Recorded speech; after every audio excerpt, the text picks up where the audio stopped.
Hello, everyone, and welcome to the SCA's 55th monthly Zoom presentation.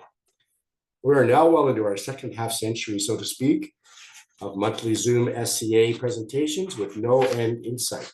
My name is Brian Gallagher, and I'm the president of the Society for Commercial Archaeology. I will be your host tonight.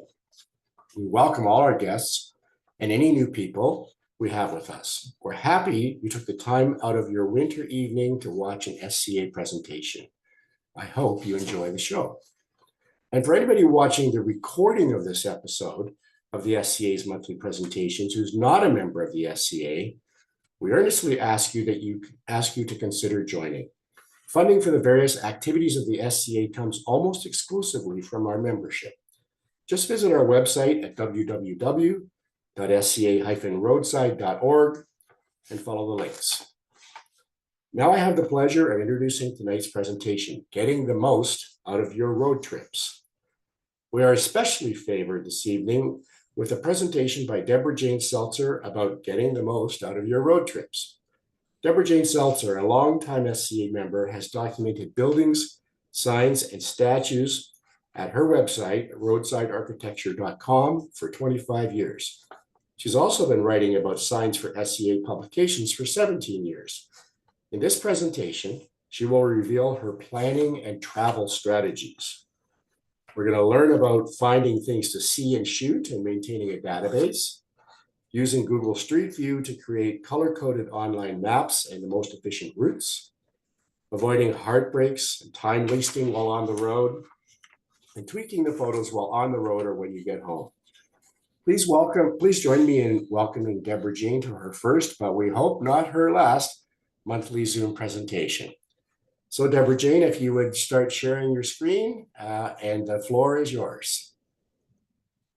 Okay.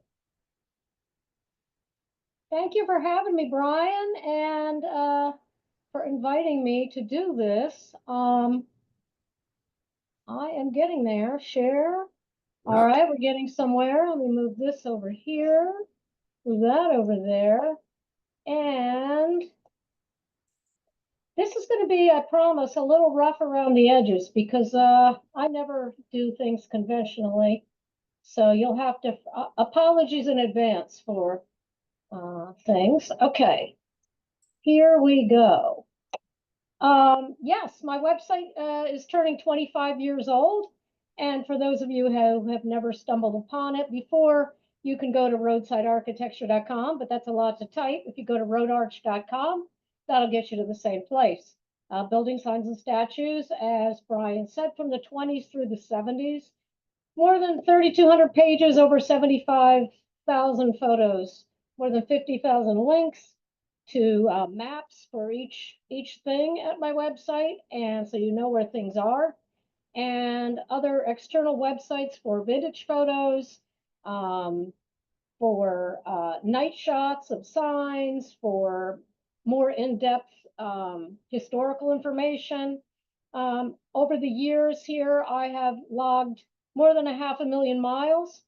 And I should also say it's also a birthday for my SCA membership. I've been a member for 40 years. And so I am very pro-rah-rah SCA. And I know as soon as I found out about this group, first thing I did was order every back issue. I think I am one of the few people that have every back issue of the original newsletter and journal. And I never thought I would be writing for the SCA or presenting for the SCA. And since I'm not a public speaker by any means, this has got me a little nervous, but we'll all get through it, right? Okay, so let's see. Using my website. Let me bring over my website for you. Since I hope that my website is a great resource for you, I wanted to point out some things. Here you have the home page, and you can see all the categories: signs, buildings, statues, and other stuff. And if you really want to get a sense of the scope, if you click on this guy, the site map, you'll see, okay, everybody thinks that I'm all about signs, since that's what I write about for the SCA.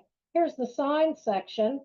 Keep in mind that I also have an SCA section where I pull everything over from sign sections into the categories that align with the journal articles. So you'll see like train signs because I wrote an article about trains, or ready kilowatt and all that. So I have SCA specific pages that won't appear in the signs pages.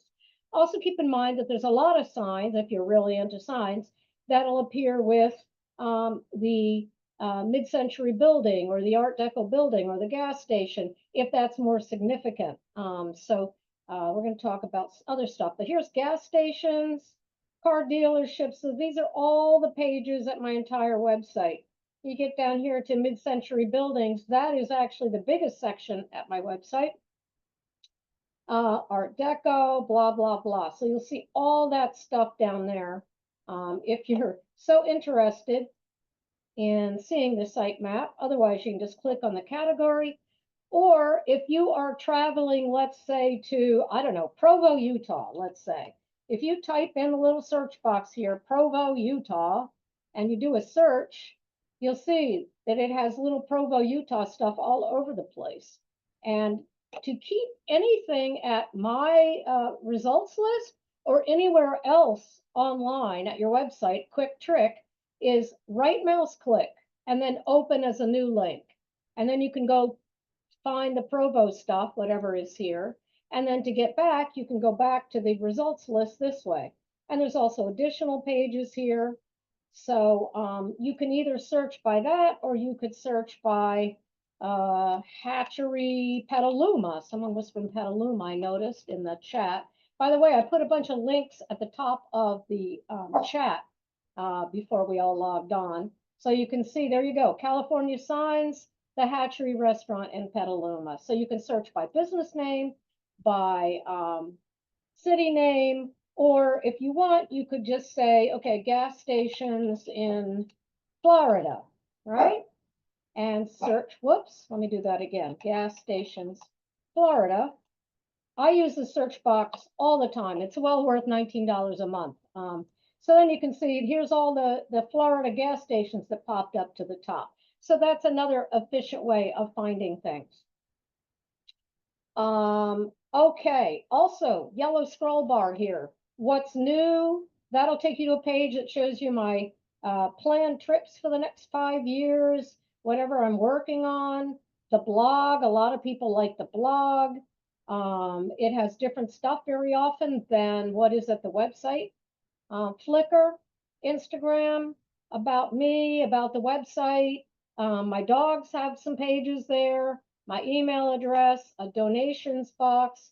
Let's talk about Flickr for a minute, because a lot of you are interested in, we're going to talk about keeping lists in a minute, but if you go to Flickr, it also has a wonderful search box. So if you go to like Tacoma signs, you'll get all of the Tacoma signs that anyone has posted and tagged with those names.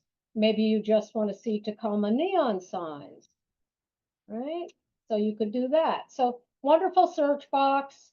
Some other things about Flickr. Let's say you really like, oh, well, that's me. Let me go back. Let's say you really like this guy and you want to see what else he's posted. You can click on his name and you can see all the things that he's interested in. Maybe they align and you want to start following him. You can follow him, or you can see who else is following him, or who is he is following. So you can start building up a database of sort based on things that you want to go see. And I wanted to show you another thing about Flickr. We're going to talk about coordinates and maps. Let me just show you this.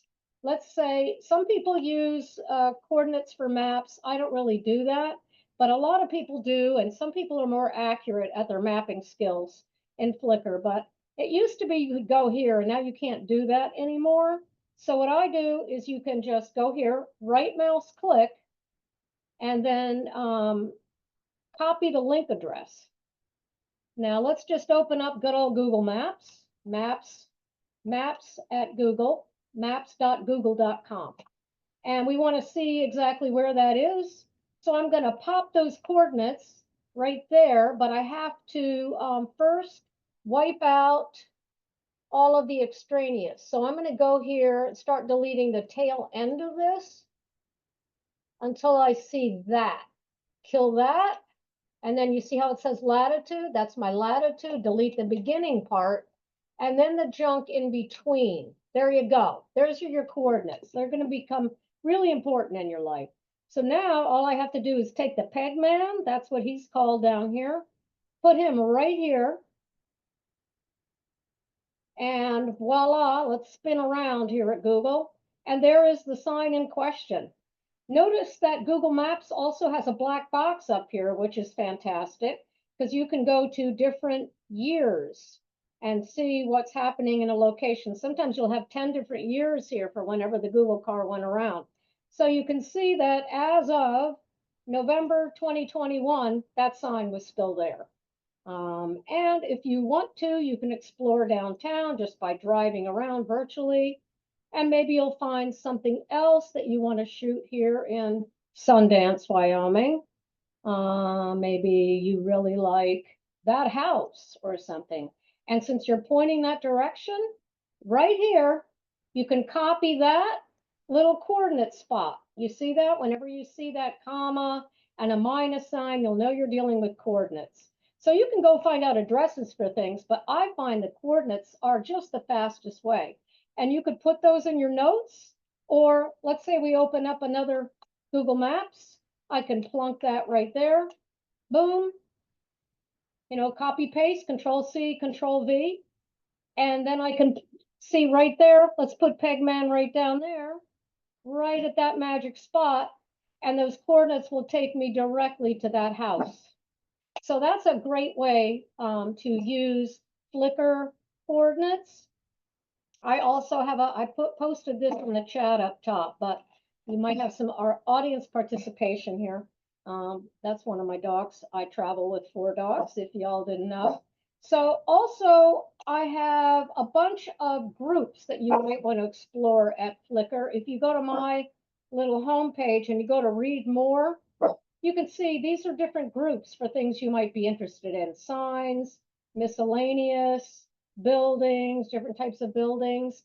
And those will lead you to not my photos, well, they'll lead you to some of my photos, but other people that are submitting things to those groups. Like, let's look at Coca-Cola buildings, for instance.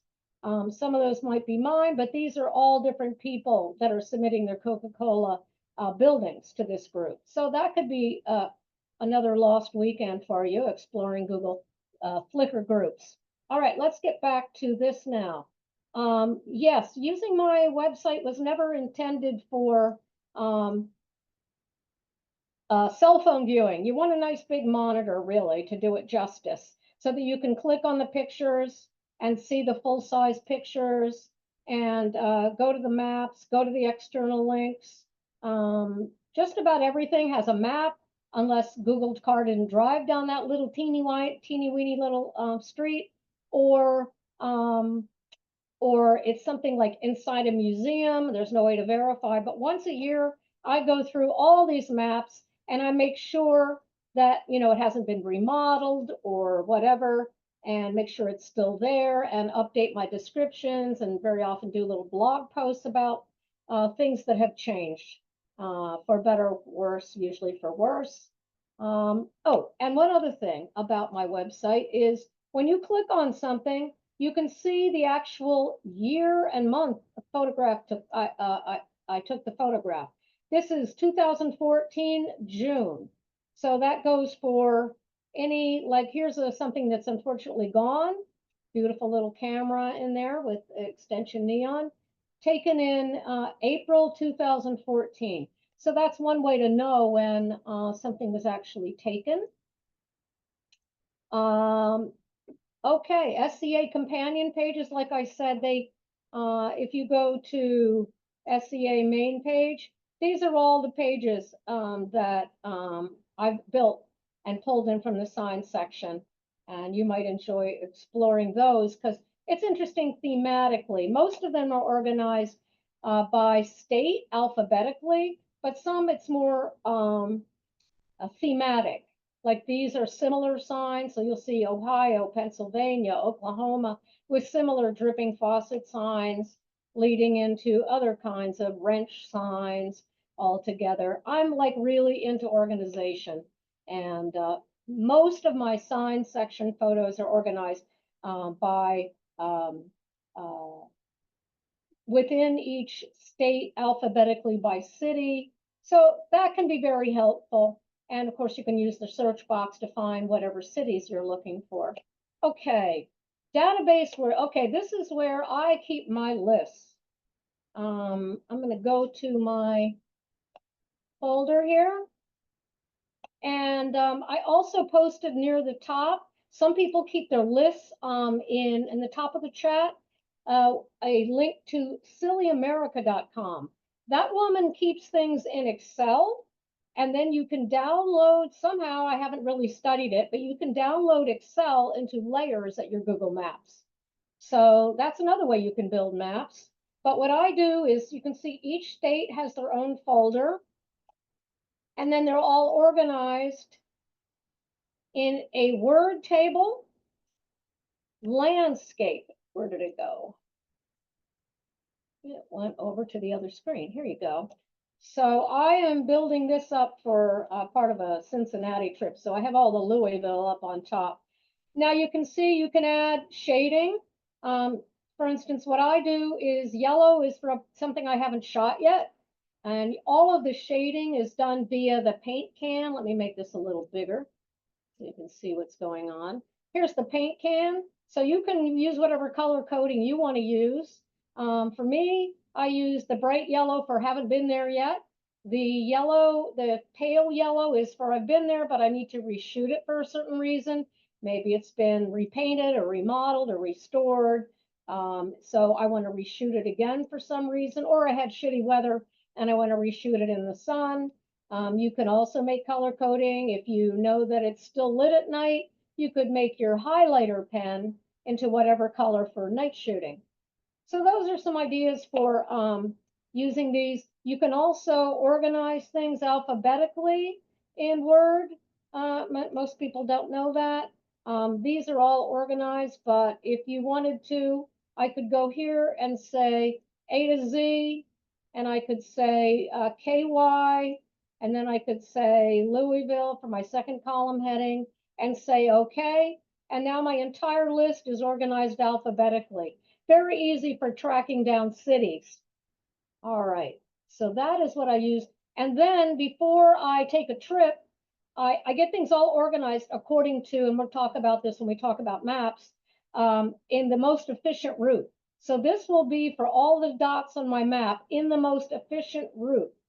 And then I'll print all these suckers single-sided so that as I'm traveling, I can mark with a pen with an X, or make little notes in the margins or an empty space about it's vacant or this thing is gone now or a new business name or whatever. I can make little notes here.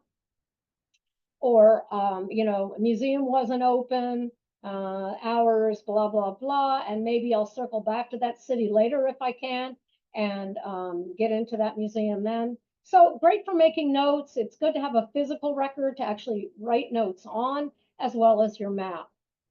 All right, I'm really diverging from my plan, but I think this is all good. Now, how to find other things to shoot other than searching at Flickr and just straight out Google searching.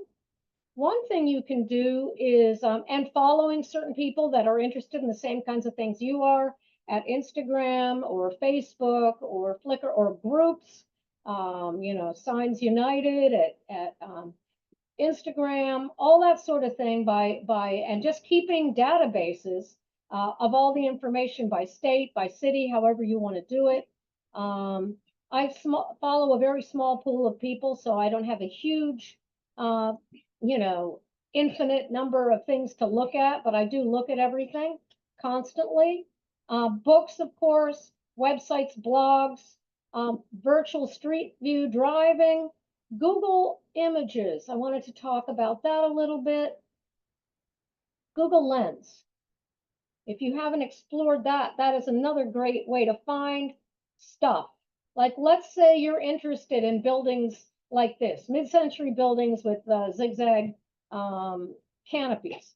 So you can click on a photo or whatever at some Google website or who knows where, and right mouse click, search with Google Lens.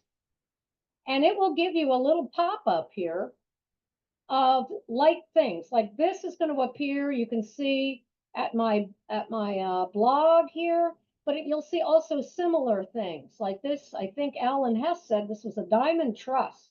I always remember emailing him and asking him. Anyway, so similar things that you might be interested in. So it's kind of a handy thing, or maybe you have a picture of something, but you don't know where it is. You'll be able to find it by using Google Lens. So once again, it's a right mouse thing, very handy. Before I forget, because I'm trying to jam these tips in here and I may get distracted. Let's say that you have a website and you really want to read the damn article and it's got a paywall and you are not about to join and then unsubscribe to all these little websites. This is a common thing with all newspapers now. Okay, jot this quick tip down, which is Control C for copy, Control A for all. I'm sorry, Control A, Control C. Control A is for all, Control C is for copy. All right, I'm going to open up a blank Word document that I'm going to paste my little thingy dingy in. Okay, are you ready for this website that has a paywall? Here we go. All right, and as soon as it opens, I'm spiraling here. I'm going to do Control A, Control C as fast as I can. I don't know why. It's does Zoom have anything to do with it? All right, let me kill some things here. I got way too much stuff open. All right. Way too much stuff. All right. Okay, let's try this again. Okay, here's a website. Don't do this to me. These are the technical difficulties that, of course, it's not going to work. All right, since Chrome is not being cooperative, let me go over to Edge. What is this? Is this my Edge? Sometimes all right, am I in Edge now? Okay, I'm going to paste the website. Here we go. And I'm going to quickly do Control A, Control C. All right, and then watch. The little paywall is going to come up and you're going to think you're screwed, right? But I saved it just now. Control V. Control V is for paste. So it's here's my blank Word document, and I'm going to get a semblance of what that article was about. So I got to cruise past all this junk. And here's my article. Sometimes you get the pictures, sometimes you don't, but at least you get the article. It's coming. Here it is. So there it is. So now you can read what it is and not have to subscribe and unsubscribe to a million newspapers. So I hope that helps. That's the paywall. Okay, and we talked about that. Okay. All right, we talked about Google Lens. We talked about that. Okay, let's talk about mapping at Google. Let's go here and talk about, let me open up. All right, Google Maps. I already have some maps saved here, preparing for next year's summer trip. So I'm going to go to Saved and I'm going to go to Maps. And by the way, this will appear on your phone. You just have to, get the app and all that. And I think you have to have, in order to save your maps, you have to set up a little Google account or something. But here I'm going to go to, these are my little maps that I have saved here. So Indiana is pretty much already flushed out. I'm going to open it at my maps. So you can see what I would do is once I get all my pins plugged in,